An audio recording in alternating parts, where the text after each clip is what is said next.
Through a Scottish Prism, the programme that is unapologetically pro-Scottish independence and anti-Westminster rule. Everything we say here is viewed through a Scottish Prism. Brought to you by Barhead Boy.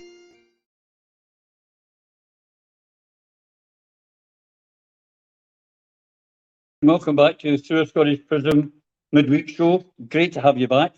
We've got a really interesting show for you this week. Oh, we try to have an interesting show for you every week. But this is a particular instrument and very topical.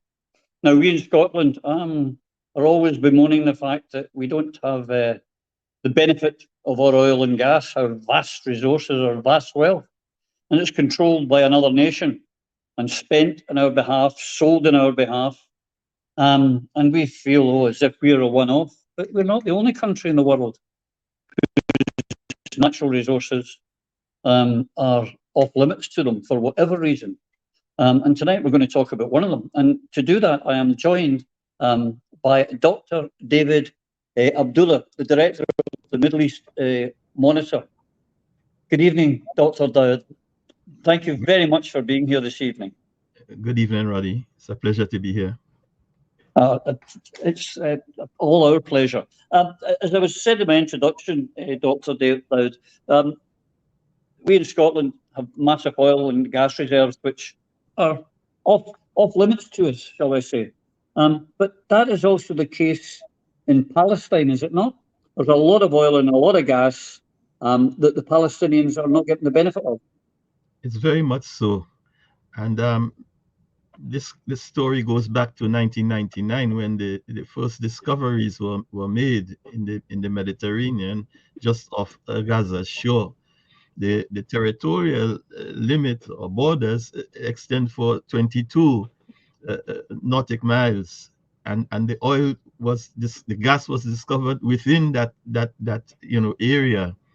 And in 1999, a 25-year contract was given to British Gas, and subsequently they never managed to exploit it for the benefit of the Palestinians.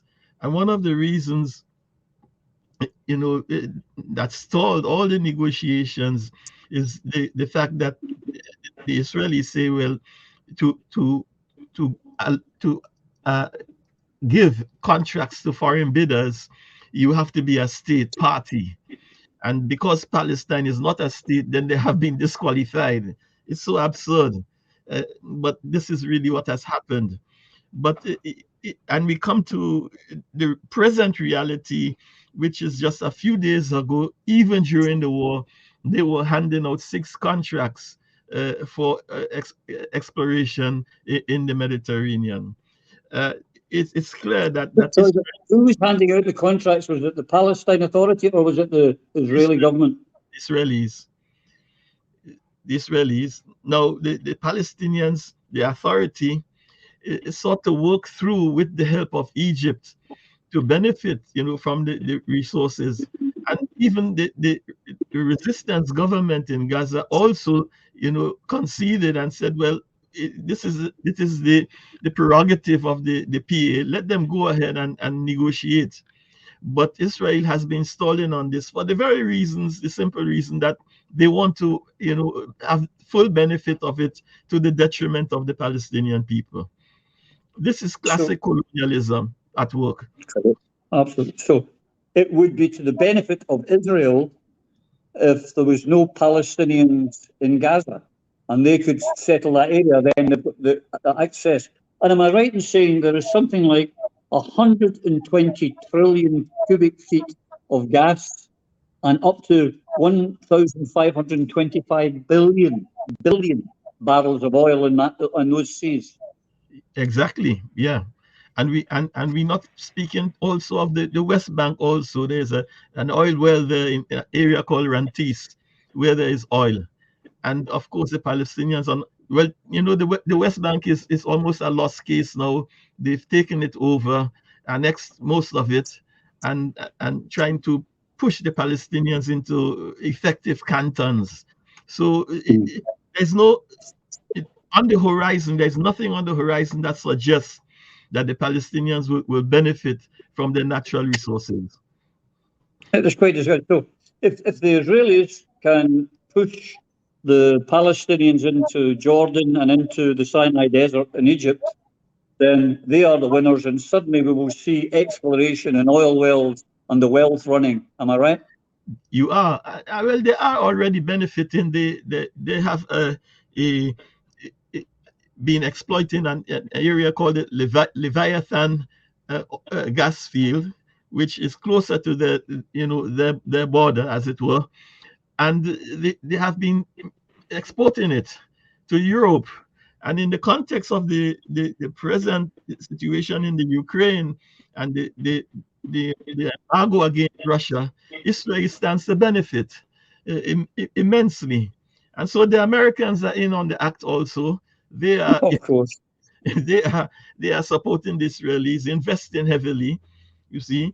And in the meanwhile, the Palestinians are impoverished, day in, day out. 80% of them in the Gaza Strip live below the poverty line. It is atrocious. Absolutely. And as you say, to the west, there's huge shale reserves of oil onshore as well. Yes, yes. Palestine is extremely rich, in natural resources, but its people, unfortunately, have not benefited. And the cynics like myself would say that when it comes to wars, you should always follow the money. Would you say it's fair on this occasion? It is always the case, and someone has to pay for it. The Americans, the military industrial complex will benefit from this war, uh, uh, by exporting and sending all these weapons to Israel. Their factories, their industries will benefit ultimately. The thing is, with regard to the Palestinian people, when they signed the Oslo Accords in 1993, there was a sequel to the 1993 Accord, and that was in 1994. It was called the Paris Accord. The Paris Accord gives Israel full control over all revenue coming to Palestine, full control, including taxes or for exports, whatever. It has to go through Israel before it gets to the Palestinians. And so this is, again, you see, it rules out the possibility of Palestinians getting maximum benefit or perhaps even minimal benefit from their resources. This is the reality. So, I mean, only last week, or yesterday rather, the Americans were saying to the Israelis, release all the money, owed to the Palestinians. What the Israelis did, they deducted the share that was due for Gaza. Despite the conditions in Gaza, they deducted it. And so it was only with the intervention of the Americans that they are now, forced to give all the money to the PA in Ramallah. The crux of the matter is the Palestinian money should not be going through Israel. Whatever it should be going directly to them. So it just besmacks of colonialism. A foreign entity taking the wealth of an indigenous people and using it for their advantage. That is something in Scotland, believe you me, Dr. Daud, that we can relate to. That's exactly what happens to us. Not as with the same amount of violence. It's done more openly, but our revenues for oil and gas go to London, England, and don't come back to Scotland, or very, very, very, very little of it, a pittance. And the other thing I'm led to believe, and you can correct me if I'm wrong, but I believe that the gas and oil off the coast is in shallow waters. It's not in deep water, so it's not hard to get to. Yes, this is why it was, discovered so easily, and so many parties are trying to get in on the game because it's easily accessible. It's not going to take much. Already, Israel is exporting not only to the West but to Egypt. Before, Egypt used to sell gas to Israel. Now it's the other way around. The Israelis are selling gas to Egypt at very high prices, whereas before Egypt was selling gas at minimal prices to the Israelis. So it's not just the Palestinians who are losing in this, affair. It's also the neighboring countries, Egypt in particular, in this case. It's not. I mean, in the ideal world, there could be a shared bounty, and all nations could do well out of this. But unfortunately, greed always takes over. Well, yes, I mean, the law of the sea, which has this 200-mile border, demarcated for countries. Beyond that, whatever is discovered beyond the 200 miles, it should be shared, and all countries should benefit from it. But sadly, this is not the case. I don't believe in coincidences, particularly in politics or anything, especially geopolitics. But the fact that the Americans have sent 2 aircraft carriers and God knows how many ships into the area, is it to protect the oil reserves and the gas reserves? Because it can't be to protect against the Hamas, can it? Absolutely. I mean, this is one of the pillars of American Middle East policy. One is Israel's security, and 2, the flow of cheap oil to the West and to America in this case. This is the entire foreign policy in this region is based on these 2 pillars. And so, they have to keep the Straits of Hormuz open. They have to keep the Suez open and ensure, that the flow of oil is not interrupted. Do you know, with the closing of the Nord Stream pipes from Russia into Europe, the cheap gas, is there plans afoot to take any of that Palestinian gas and pump it into Europe to replace the Russian gas? Well, this is it. I alluded to this earlier on. Israel hopes to become a major player, major exporter, supplier of natural gas. It has already started exporting.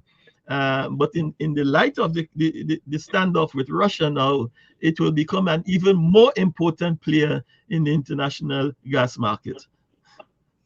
And there is at the moment there's no hope at the moment for Palestine getting access to their own resources, is there? No, as they use this ruse that Palestine is not a state, so they can't negotiate, they can't offer contracts for the exploitation or or exploration also of the gas. And this is why there's no country in Western Europe that recognizes the state of Palestine, not one. Not one. And there's a reason for this. The simple reason is that to keep them subjugated and benefit from the natural resources. We saw it in Africa in so many places, and as you said, also in Europe in the case of Scotland.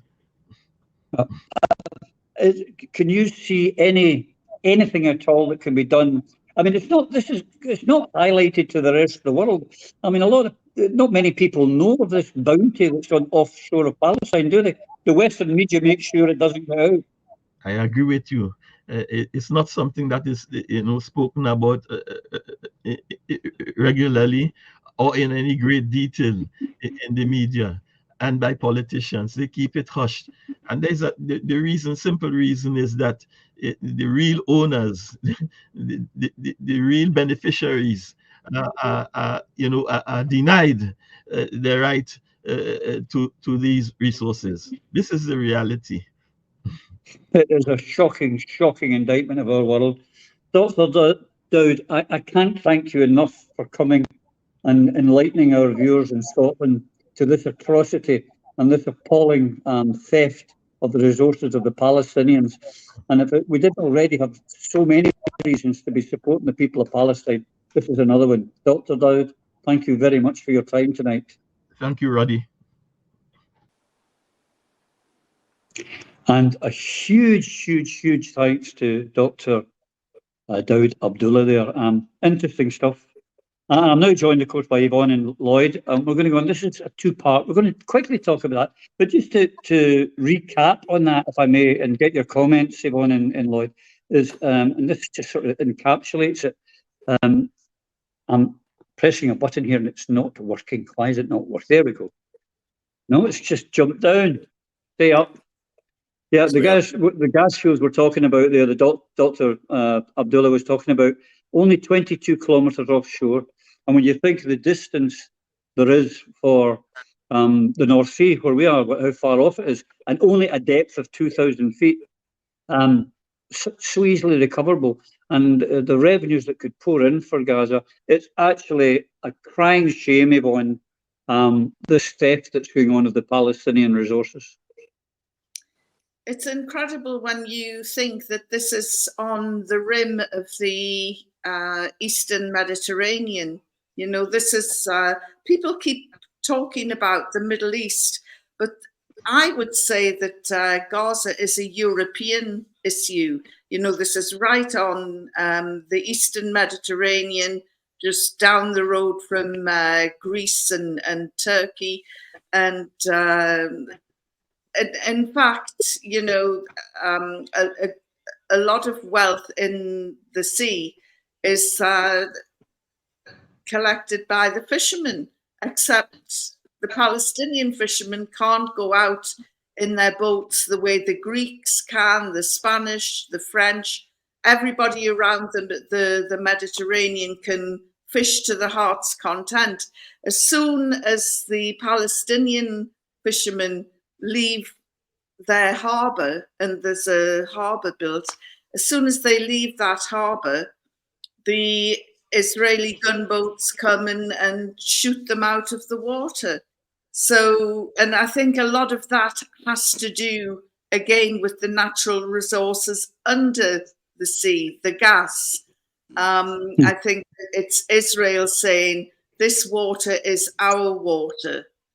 When in fact it's not. It's international, you know, the international laws apply. But as we know, Israel takes damn all notice of international law. Yeah, no, this is exactly. I mean, I noticed, Lloyd, that while the fishing boats are there for the Palestinians, not only have the Americans sent 2 carrier fleets with God knows how many ships, I don't know how many ships are in a carrier fleet, but there's 2 of them. They've also now sent a nuclear submarine, the Ohio, for fishing boats. I mean, what's going on there, Lloyd? It's a deeply worrying situation.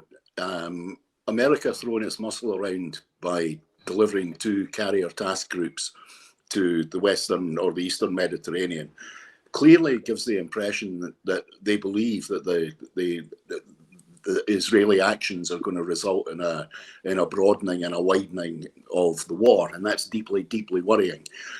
The other suggestion is that they're there in the event of the requirement for the evacuation of Americans, including American settlers living on occupied Palestinian land.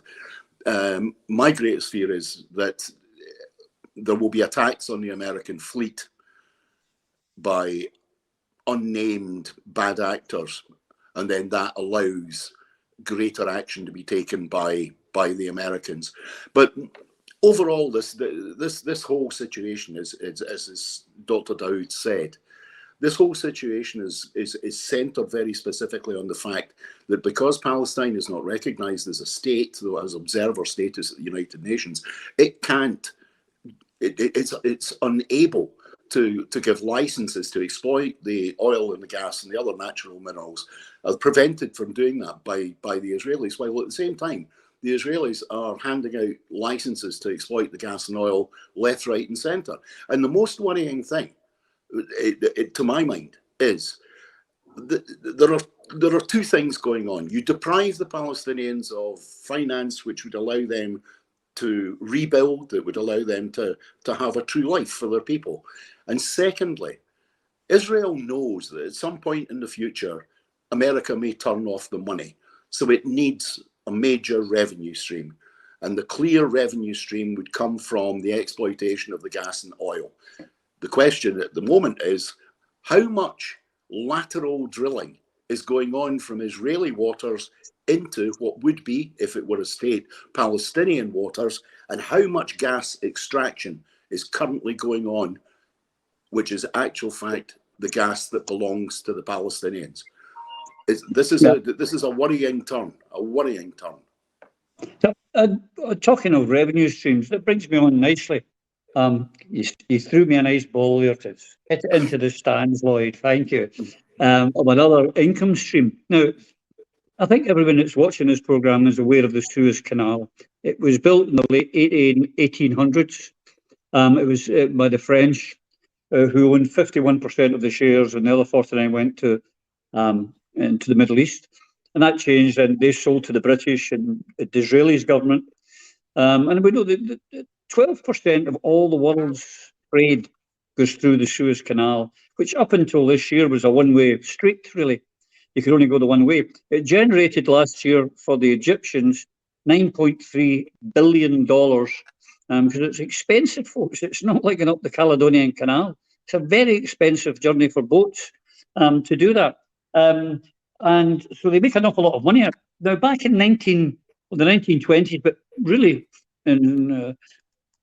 coming up to date in 1963, the Americans and the Israelis come up with an idea to bring in a canal to compete with the Suez, because the Suez Canal is about 190 kilometres long.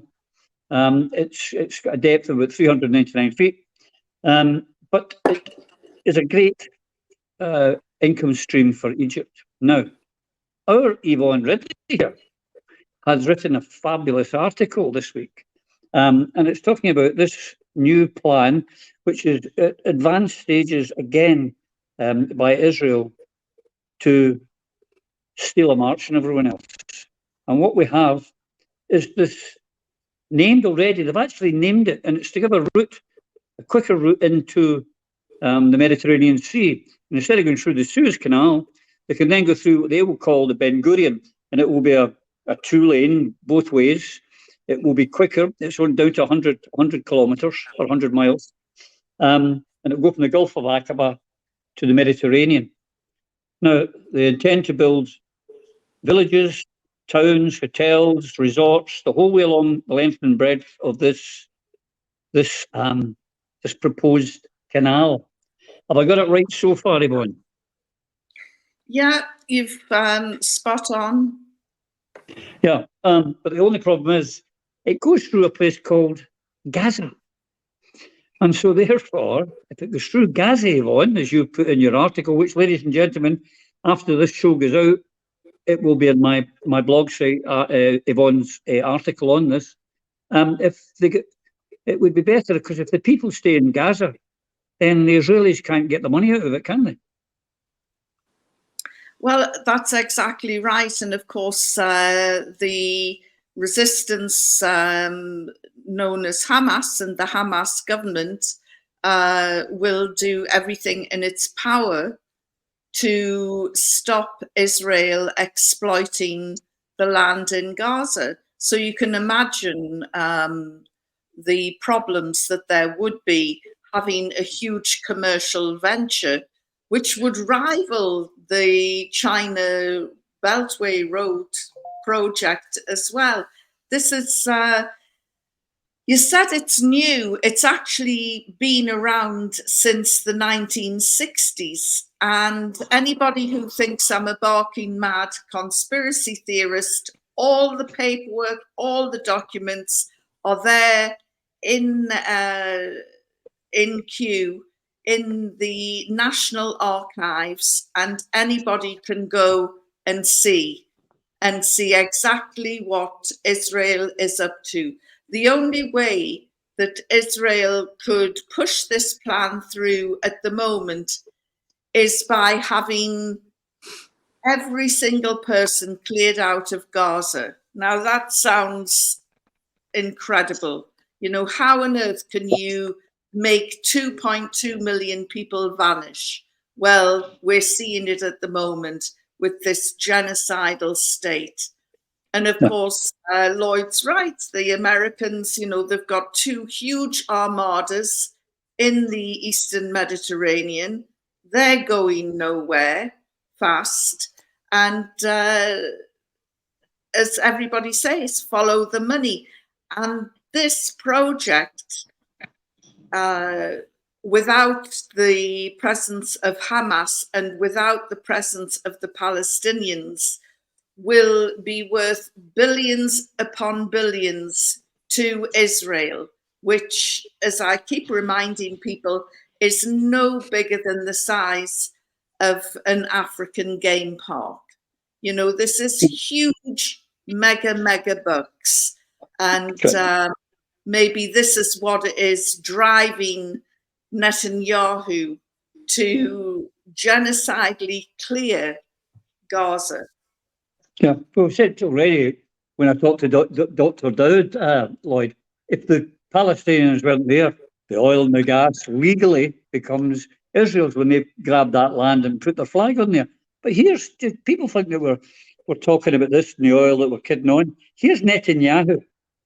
And here's what he's showing the map of the new Middle East without Palestine. He's even taken it to the United Nations General Assembly.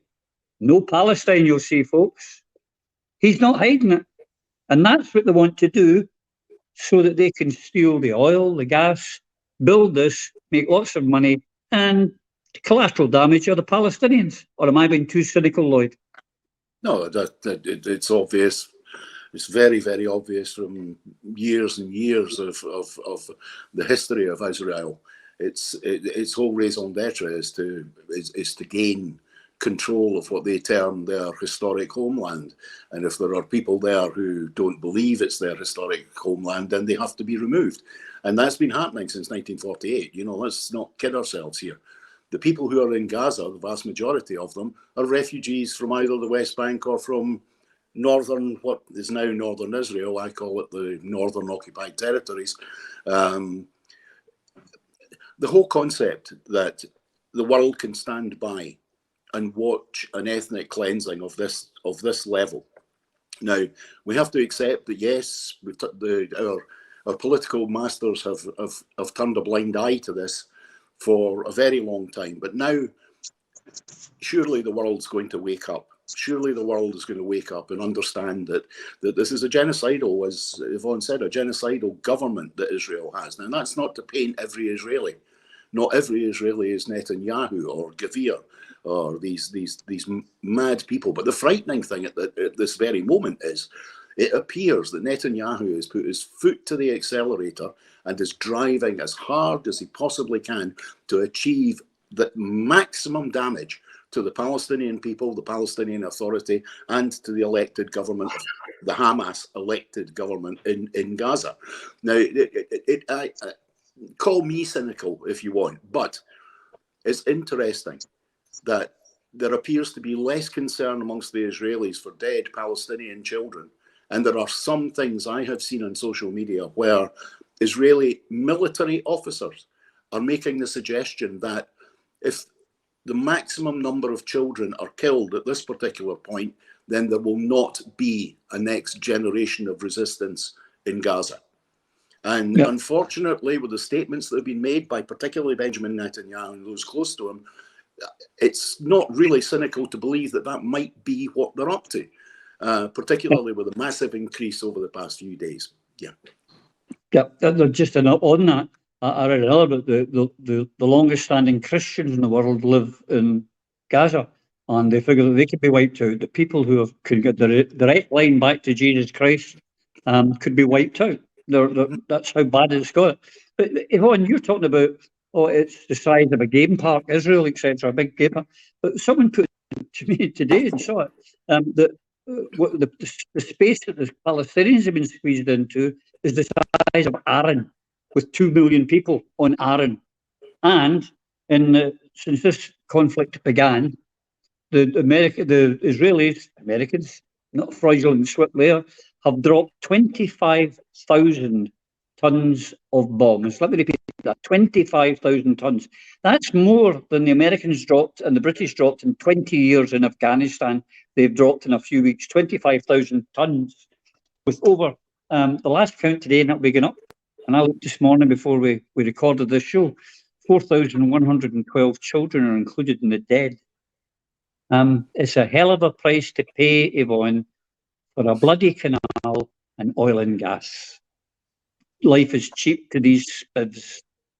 Well, that's exactly it. I mean, the only little light of good news out of all of this, which will be viewed with mixed feelings by some, is that Zelensky in Ukraine has been told to start thinking about peace and to start thinking about compromise.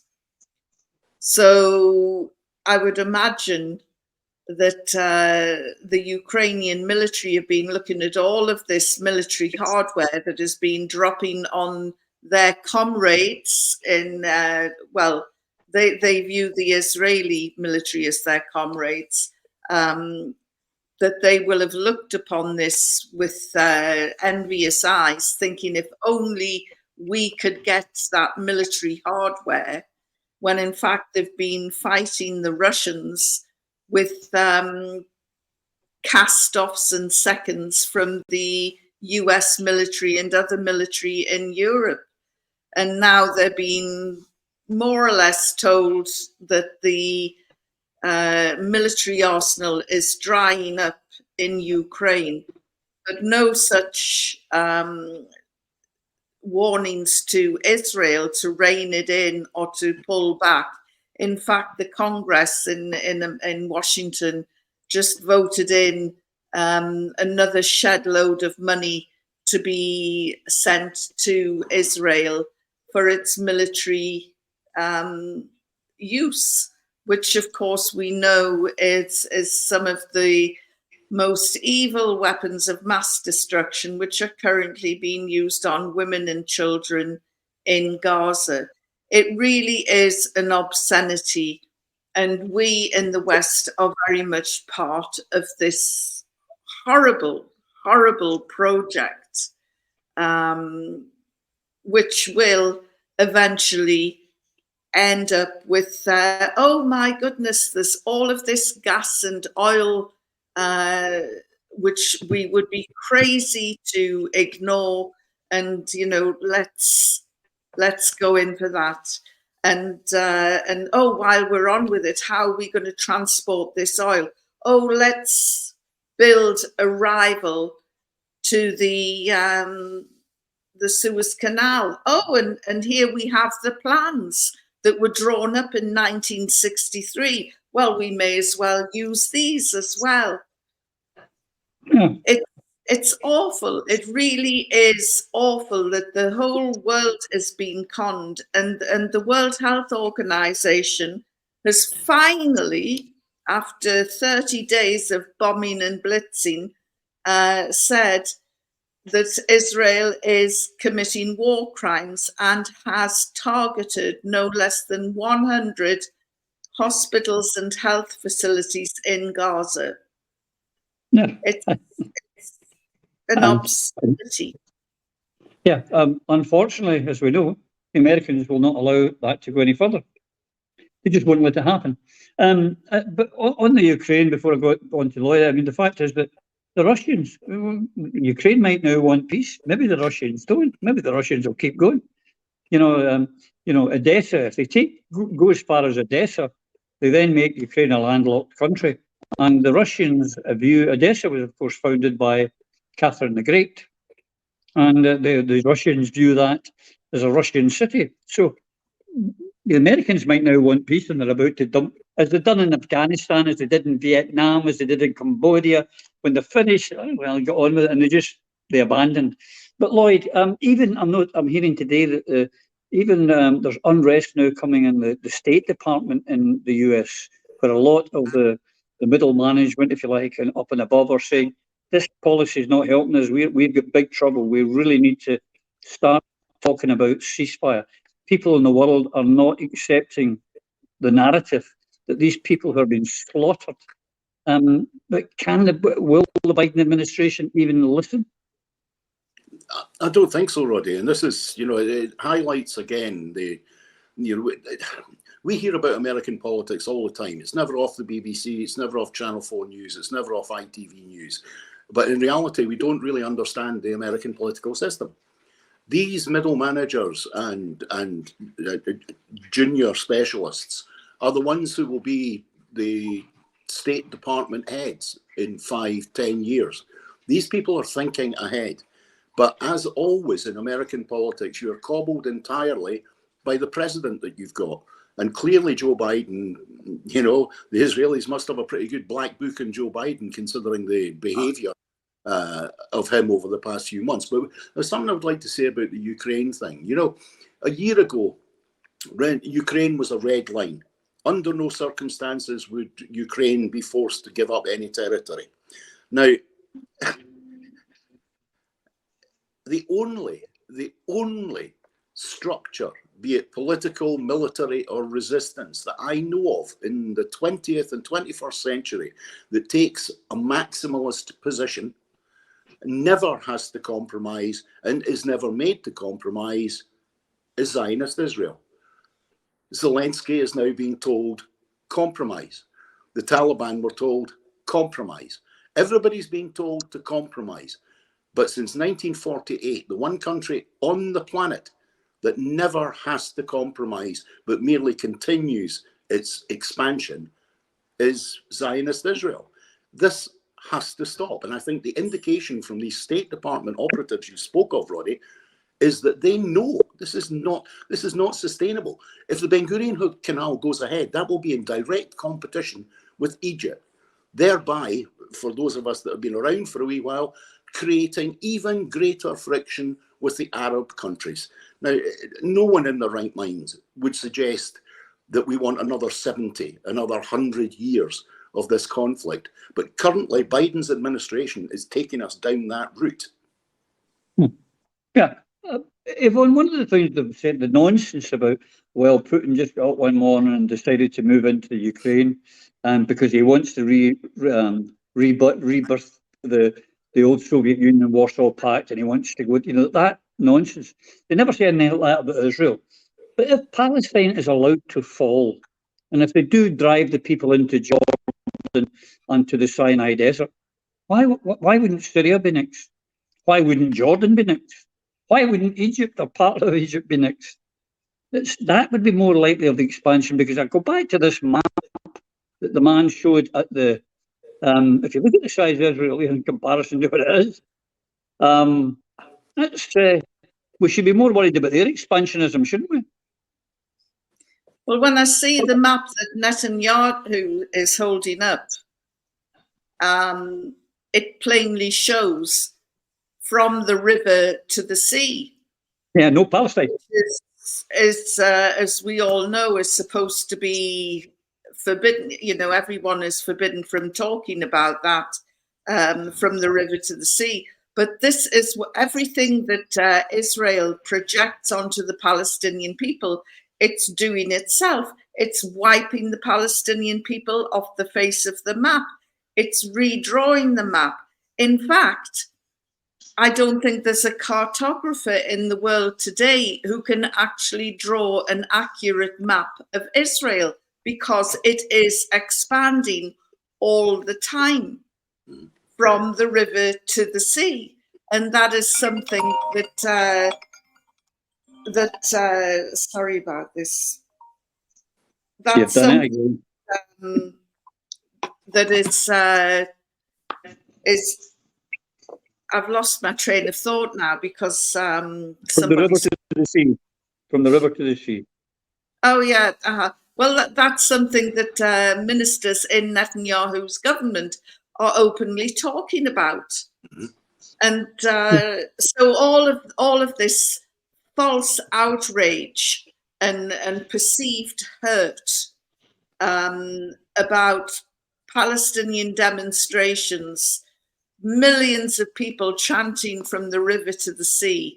One of the best demonstrations that I saw was when Charing Cross Station was taken over in London, and that was organised by Jewish Voices for Peace.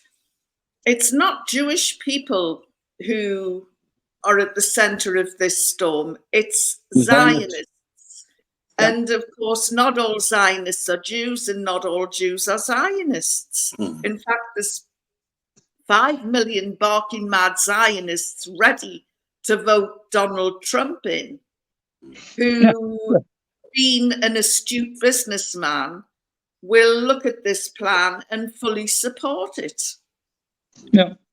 I mean, the world's an unsafe place. But when you look again at that, this proposed Ben Gurion canal, Lloyd, it's also another way of getting the oil out quick as well. And as the Russian oil dries up, as we said with Dr. Daud, the Russian oil has been cut off, oil and gas, taking it from there across the Med is a lot easier, and it means that the Americans can control it all.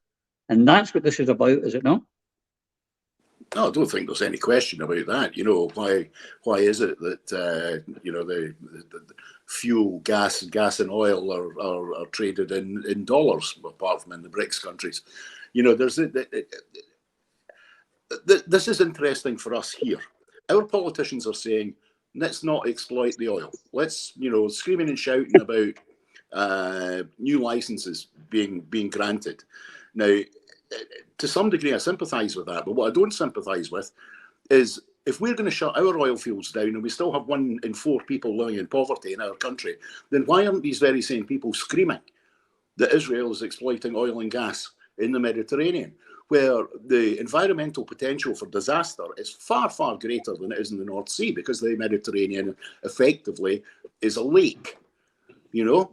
It has one exit at the Gibraltar end. Any environmental disaster there would be utterly catastrophic for the Mediterranean Sea. But no one's talking about that. No one's even suggesting that we should be saying to them, no, there's a climate crisis. But then again, if we were to talk about the climate crisis in relation to Israel's current behaviour, then I think the amount of poison put into the air by the 25,000 tons of bombs and the burning of buildings probably is a bit irrelevant. But again, America wants out of having to pay for Israel. Israel knows that at some point it is likely that America will stop the money. So this is a scattergun approach by Israel to both exploit the natural resource of the Palestinian people, make their lives worse and worse and worse, while at the same time preparing for the rainy day with the Ben Gurion Canal and the exploitation of what's called the Levant Basin.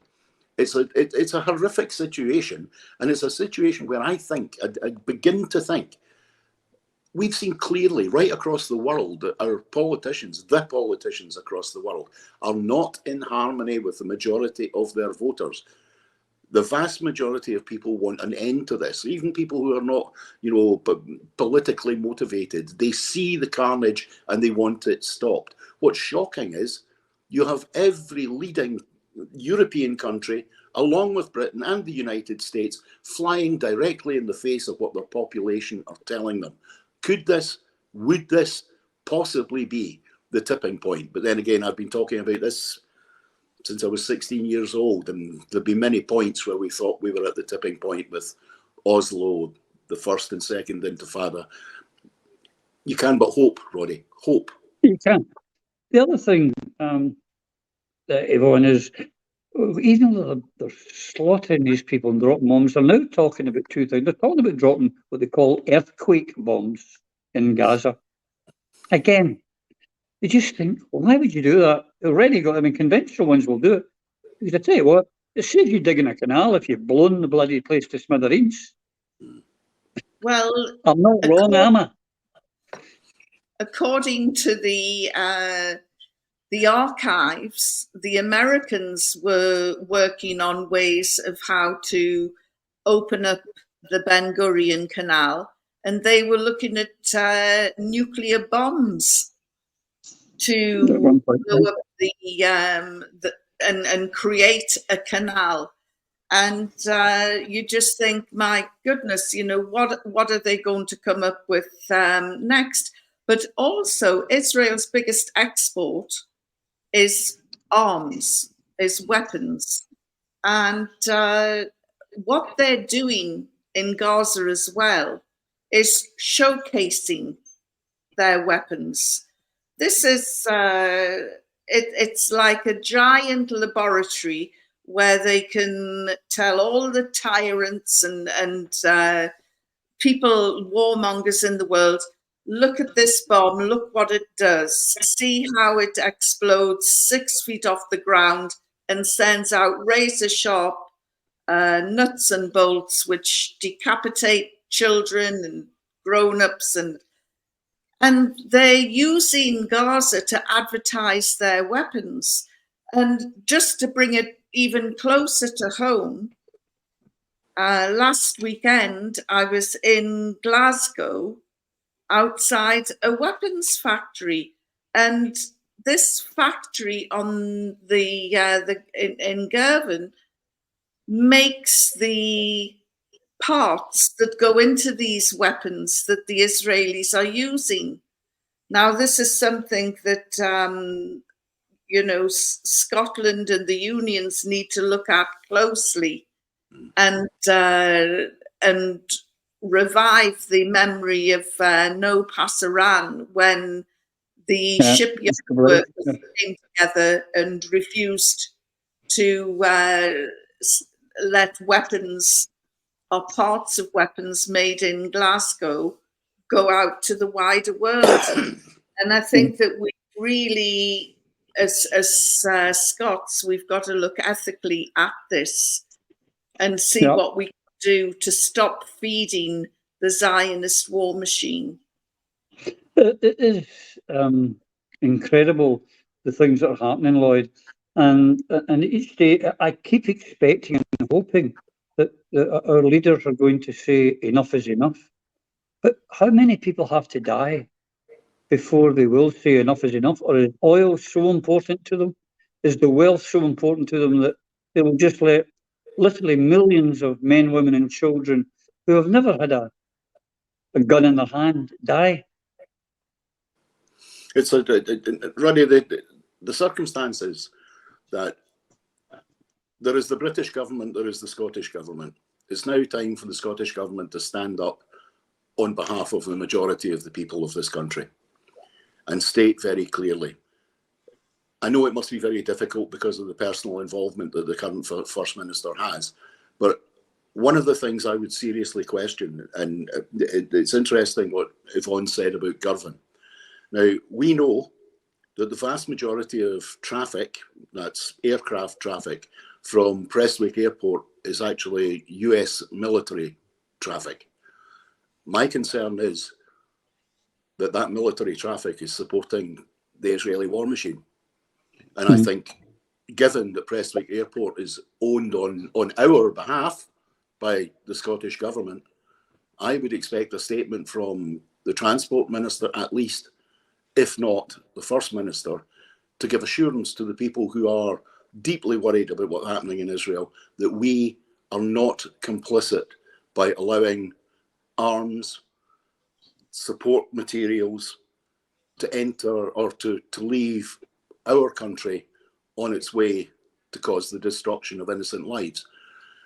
We know that Raytheon and Leonardo, who operate in Scotland, are providers of drones and targeting mechanisms which are used by the Israeli government, and there have been demonstrations by a few people about that.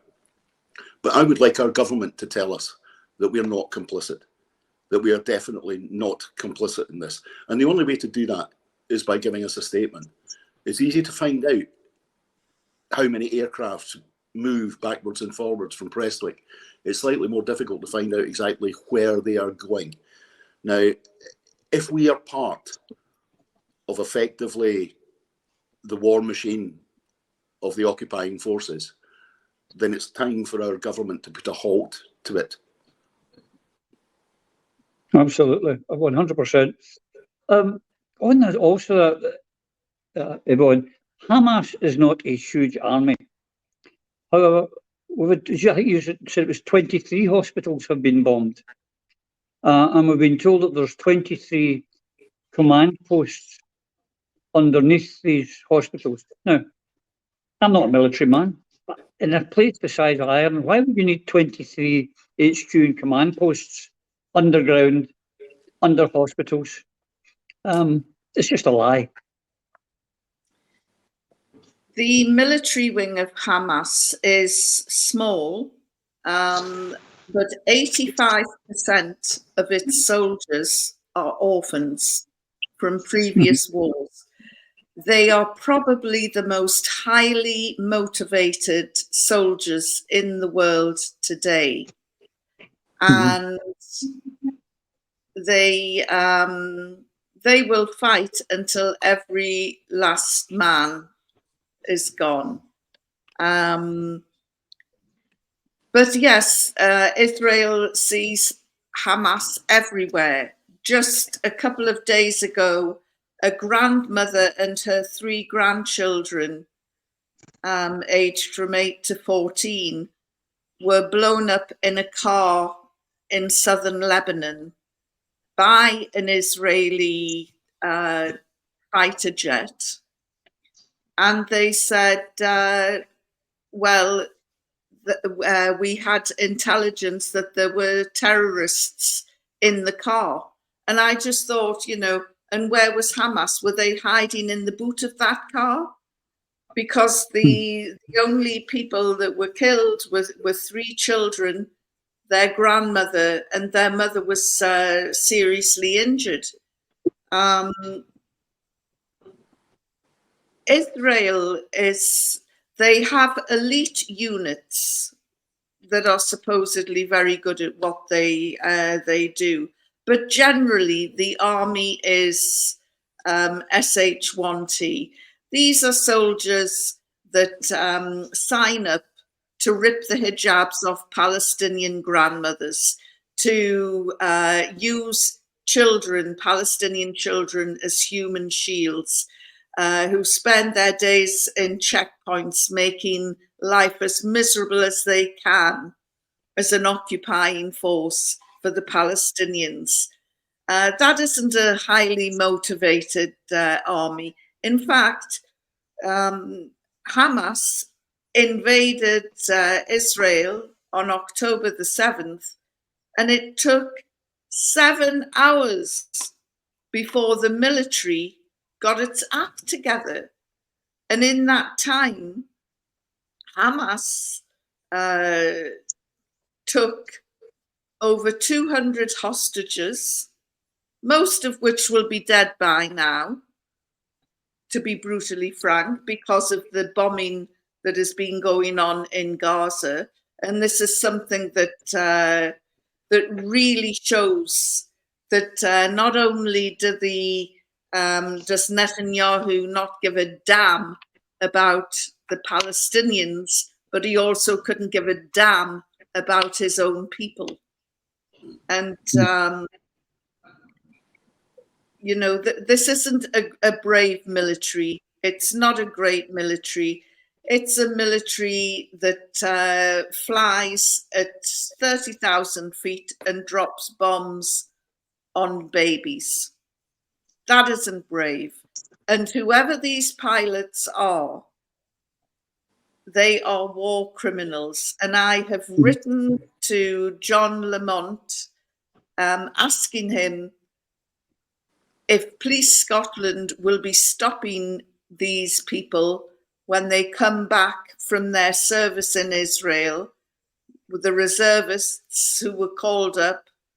Hundreds have left Britain to go and fight for this war criminal army. And I want to know if Police Scotland is going to stop every one of them and ask them exactly what they did and what their role was in Gaza. Yeah. And let's remember, you can't get away with saying I was only obeying my orders. Nuremberg stopped that. So, but will Police Scotland do it? No, they'll be hounding people like me who want to march on Remembrance Sunday in memory of the dead. And there are British soldiers, I think there was 13, that were killed in the King David Hotel in a terrorist act by the terror group Ergun. I think it was a lot more than 13, actually. I think it was a lot more than 13. 93. 93, exactly.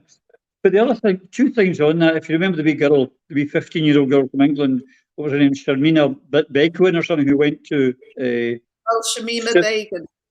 Yeah. and she has had her citizenship taken off her because as a 15-year-old girl, she was groomed, taken to the Middle East and made a bride of an ISIS fighter. And she didn't go back to the country. She's stateless.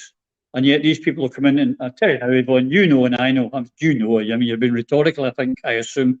Nothing will be said. They'll not be asked a bloody word. But on your 7 hours to react to people who were coming in hang gliders, they were coming in. An Apache helicopter takes 5 minutes to arm, get in the air, and could have taken them all out. 7 hours to get a single helicopter up. They knew this was coming, and they I wouldn't be surprised. Again, the cynic in me, if they were behind helping it happen.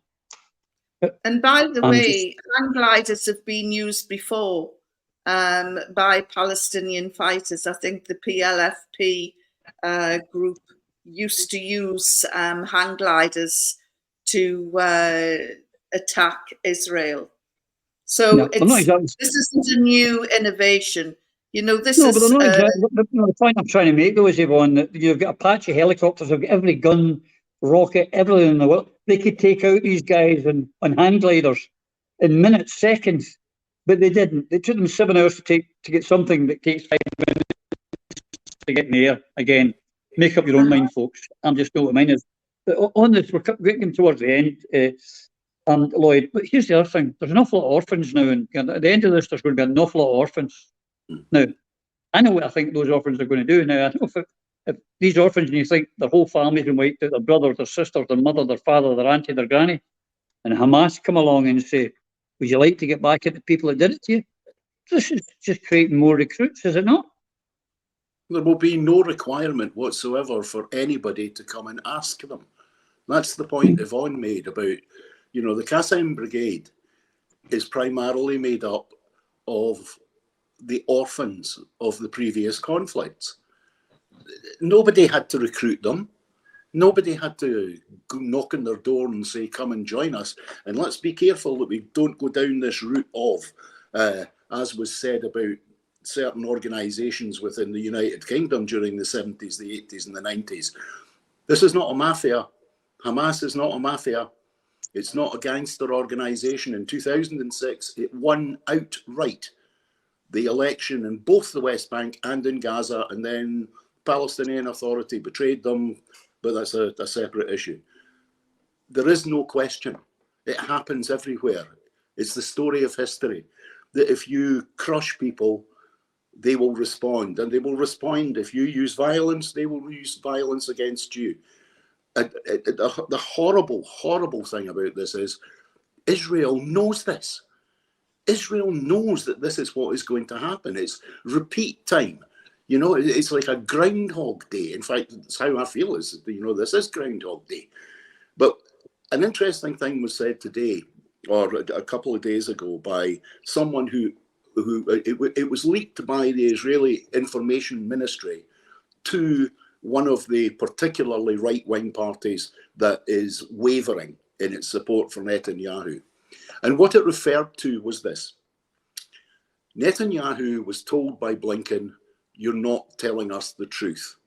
At which point Netanyahu produced a rabbinical decision based on the Torah, which says there is no requirement for the Jew to tell the Goyim the truth.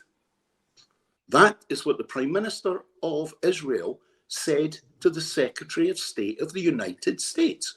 He basically said, what else can he do? But this is, you know, this has been deployed before. Shamir deployed this very same argument with the Egyptian president of the time, which is, I'm sorry, we're a religious people. We follow our religious rules, and our religious rules say, I don't have to tell you the truth because you're not one of us. Now, if that is the mentality of people running a country, what would they be prepared to do to anyone outside their own little circle? You know, maybe the same thing as they're doing to the Armenian community in Jerusalem, the oldest Christian community on the planet, last night, subject to an invasion by Israeli settlers within the confines of Jerusalem. Slightly off point, Roddy, but that use of rabbinical judgment is exactly the same as a fatwa. You know, let's get the balance right here. You know, who are the religious extremists in this circumstance? Is it Hamas, or is it Netanyahu and his mad cabinet? Well, I know who my money's on. The other thing to finish this off, Yvonne, is that in the West Bank, where there's no Hamas, 500 people have died, murdered by militias and the Israeli army. No Hamas. So what's the excuse for that? Tell me. I'd like to hear it. Well, there are over 500,000 illegal settlers who have absolutely no right to be living in the occupied West Bank. The majority of them come from America. They think that they're in the Wild West and can carry these great big automatic weapons and just shoot at Palestinians willy-nilly. And the Israeli army looks at them and then looks the other way. But the interesting thing is, it's all a recipe for disaster, because the majority of Israelis who live in Tel Aviv, who are largely secular, absolutely despise the settlers, who they look upon as primitive, and the settlers also, correct me if I'm wrong, Lloyd, but I think the settlers also refused to serve in the Israeli army.